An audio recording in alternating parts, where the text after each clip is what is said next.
Today's January 9, 2017. Mr. Peripatetic John Naharian up in New York after being out at the Golden Globes yesterday. What's going on out there? That was fun. Well, I was out there because of the Golden Globes, like you say, and I was participating at a charity to raise money for underprivileged kids that get to do some art. They call it Art of Elysian. So that was fun and worthwhile. And then I got to meet a bunch of stars, Andrew. So, you know, I'm not going to say I'm starstruck, but I met some nice people in the industry, and they were all fired up for the not Academy Awards, for the first big show of the awards season. Now, Elysian, is that an Armenian name? IAN? No. It's got IAN in the end. They just call it, yeah, it does. They just call it Art of Elysian, and they, like I say, their purpose is really just to, I think, kind of take kids, some of them are probably at-risk kids, and give them something else to look forward to, something that has been very successul. They had a number of the kids there at the event, probably about 600 people at that Red Studios. No. And, Andrew, there were 150 paparazzi, at least, as you walked in, because of all the stars that were there. They were all shooting Andrew Coffey kind of cameras. Not the red, not the Reds, though. You need the red video camera. She's too bad you couldn't have grabbed one. But that's not the actual Red studio. Hey, can I borrow this? Yeah. But I just take this. I'll be right back. Yeah, I'll be right back. It's a $40,000 camera. Walking through the neighborhood this weekend, and I saw Red Wing Shoe Company. They make that hard tip shoes. Right. Yeah. They're. I'm thinking, I wonder if these guys are publicly traded. They're not. They're out of Minnesota. But I was thinking in that line of, okay, what am I missing? That's because you need hard tip shoes. I don't care what part of the economy that's coming back. You're going to need hard tip shoes if you're on a construction site, period. I don't care. I think it's a great call by you. But it's private, so boo. Because as you know, over the weekend, did you see that news on Toyota? Fiat? I did. I loved that. They made that announcement. Phil LeBeau tweeted it today. We're going to talk about it tomorrow, I'm sure, on the show. But so Fiat Chrysler, they commit $1 billion to 3 new factories for a model. No, not 3 new factories. Sorry, a new factory that's going to build 3 models of the Jeep. That's cool. Now, what's even cooler in the United States, in Michigan, what's even cooler is Toyota just committed $10 billion for a 5-year plan in the United States. That is huge, Andrew. And, you know, without being a hater, I think you do have to ask yourself, where was this effort by the outgoing president? Okay. I mean, where was this effort to get jobs back in the United States? Okay. Use your bully pulpit. I'm trying. However, Let me try. Because I thought about this over the weekend. Okay, let me think. Let me put on my hater hat. Okay, it's only $1 billion. Cylinder was $500 million, and didn't work, and government funded. You're not allowed to say that. All of our investments. So it was only half a bill. Who knows if they're real jobs? Oh, and by the way, Chrysler and Fiat wouldn't exist because they were a hedge fund. They were like private equity, and they got bailed out. So, ha. How's that sound? Well, that sound good? That did sound pretty good. And it is a legitimate thing to bring up that the president helped save those jobs at the expense of the bondholders and so forth, and shareholders, because they flushed the equities in both those cases. Don't I remember? But I give the president credit for doing that. It took determination, and I can understand, that is a thing, the sort of thing a president should do. Now, as far as reaching out to the same U.S. corporations, General Motors, Ford, Chrysler, and now Toyota, which is obviously Japanese-owned company. Fiat Chrysler is Italian-run, division of the parts that they make in the United States are mainly the Chrysler branded and Dodge branded products.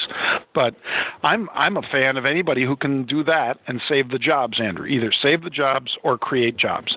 And these are job creators. These two that we're speaking of right now, FCAU and Toyota.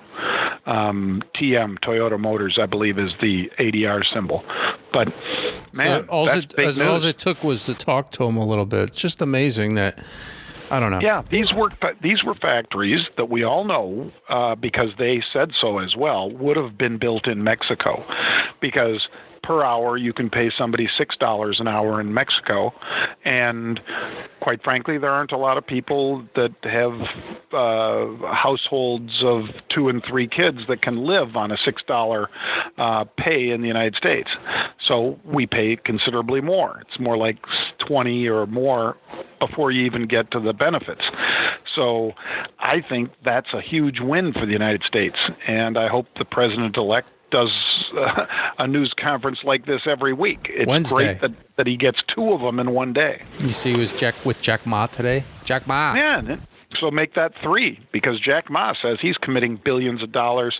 And one of the guys on our desk, who's probably a little left of me, Josh Brown, was saying, yeah, well, what's he going to do? Compete against Amazon? And I said, you don't think there's going to be more than one winner in the online sales game? Yeah, there will be. And I said, so why couldn't it be Alibaba and Jack Ma? And he's like, well, what are they going to do? Just sell Chinese junk here? And I'm like, well, quite frankly, I don't really care what they sell unless it's illegal. I'm in favor of creating American jobs and, outwardly state that as one of the goals that I think any president should have. You saw my tweet that I put out that I said that it reminded me of hipster slaves, gardeners. Did you get that? Because they came down, they talked about that. And there's an element of funny truth when I say this, because I go to these farmers market and I've met farmers and perfectly educated college. They dig farming. That's their thing. One girl was saying how I said, "What are you going to do?" She was like, "Yeah, I'm going to go work in France, organic farming." I was like, "That sounds pretty cool." So there's a whole subset of these people out there that want to do this kind of thing. And when he said agriculture, China, and stuff, that's the first thing that came to my mind. And it might be a little bit funny when I say that. I mean, I'm not talking the good earth, where these people are got their kids on their back, farming the fields like, pre-1920s China. But if you took some land and I don't know. Do you know what I'm saying when I say that? So it made it sound like that. And Alibaba as a company, they do outsourcing of stuff, right? They make, like, if you want to create something in China, you get on Alibaba and you can find manufacturers to build what you want, which is a little different than Amazon. It's totally different. So when he said that made sense. Like, oh, we need somebody to grow, we're a restaurant in Shanghai. We need, a couple of your hipster slaves to make, the best cauliflower ever, or whatever the hell they make, or, rye for our, designer bourbon. Who knows? But you could just, you know what I'm saying? I haven't written it down and put it in the paper, but what surprises me, Andrew, is the outright contempt that the alt-left has for the job creation that people claim they're going to do. Now, granted, these are still claims. Until I see the dollars, I'm going to say they're claims. But Fiat Chrysler, Carrier, Ford, when companies are coming out here and telling us that they're going to do this, that's a positive. The bully pulpit should be used by the president to help Americans retain or get jobs. And the president, I'm giving him high marks for that. Let's hope it continues. All right. So what else do we have on our stock picks? Because people tune in to listen for stock picks, I think, on our podcast. What do we got? How about DDD? This is 3D Systems, and you may have heard us talk about it on the halftime report for unusual activity. It is that and then some. DDD just exploded to the upside. It opened at $14.38 today, $14.38. It is right now, as we speak, $16.70. Massive spike in volume of stock and options, and they're buying at the 15 and 15.50 strike.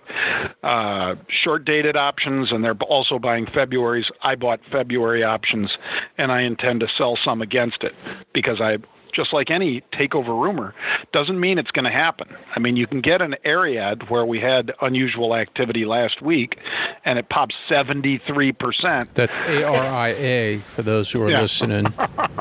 But you could also have an AMAG, which is a pharmaceutical company that basically came out and at the JP Morgan Healthcare Conference today said, oh, you know what, we're going to give you our preliminary guidance, and it's going to be under what you're expecting. And the stock drops huge. So wow. That's why, folks, that's why you trade options, because you could define your risk, which I have done by buying the 15 calls and selling the 16s and 1650s against it.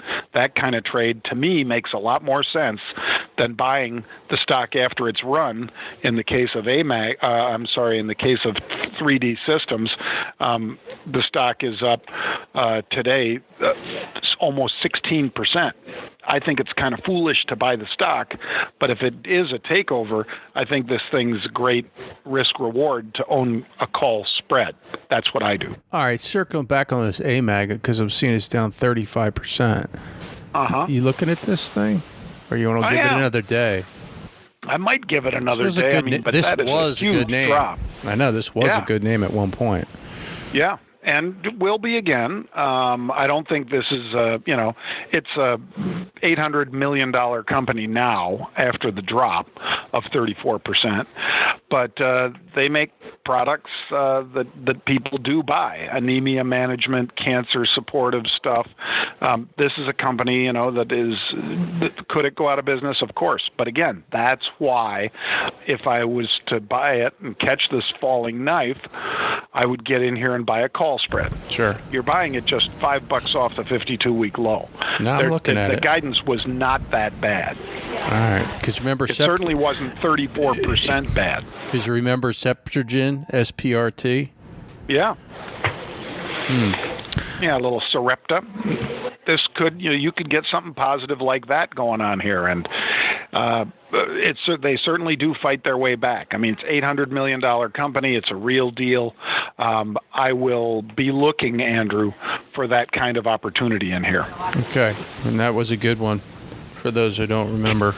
It's like under 10. Check out, by the way, on Investitute, I'll post up the rest of what we saw in ARIA Pharmaceuticals, ARIA, the one that was up 73% today. Somebody's going out in cuffs on that one, Andrew.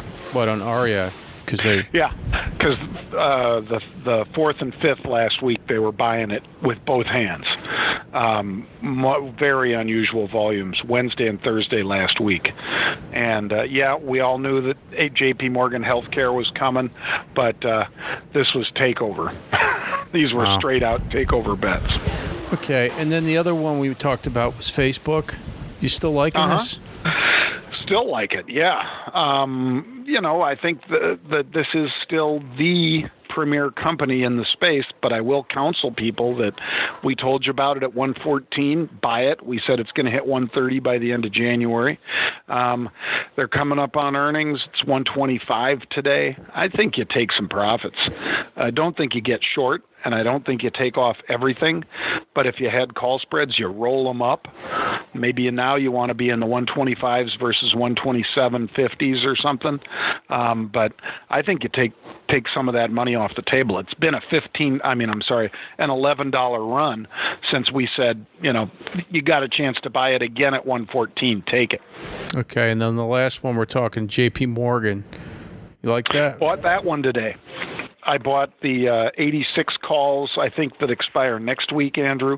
And as it rallied, I sold the 88 calls that expire this week. My thinking is fixed income and currency, FIC. fixed income currency trading is going to be huge for them. They're going to roll back regs. I know it's already run a lot, which is why I'm not buying the stock. I'm buying the options again. And I think it's going to pop. And I think that if I'm right and it pops a couple bucks, I make a nice chunk of money really fast. And if it just, grinds higher, I make a nice chunk of money even faster, actually, because the ones I sold that expire this Friday, they'll pay me off pretty well. And I still have the other ones, and I can write again next week against that. Okay. So that's the setup. There we go. Timestamp, January 9th, 2016. Don't forget to subscribe on iTunes or on YouTube. Which it's our little subscriber base is growing. I think people are catching on. They realize that they can actually make a little dough and get entertained at the same time. I grabbed some, Andrew. I subscribed on the iTunes on the podcasts. I subscribed on there. It was a piece of cake. Just went to podcasts on my Apple, looked it up, and then just said, okay, subscribe. Bang, every day. As soon as you put it up, it's up there. So you can see it. So you can listen to yourself again in stereo. Well, just to see how you're doing with the modulation and so forth. Sometimes Andrew over-modulates me. By the way, speaking of which, I hear Satan's making a big comeback this week. Ah, yes. Not sure which day, folks, but I hear he's going to be back. Let me call him up. Got to get him in here before the election. That's an unlisted number, I hope. All right, man. I'll talk to you See later. Andrew. Thanks, everybody. Bye-bye.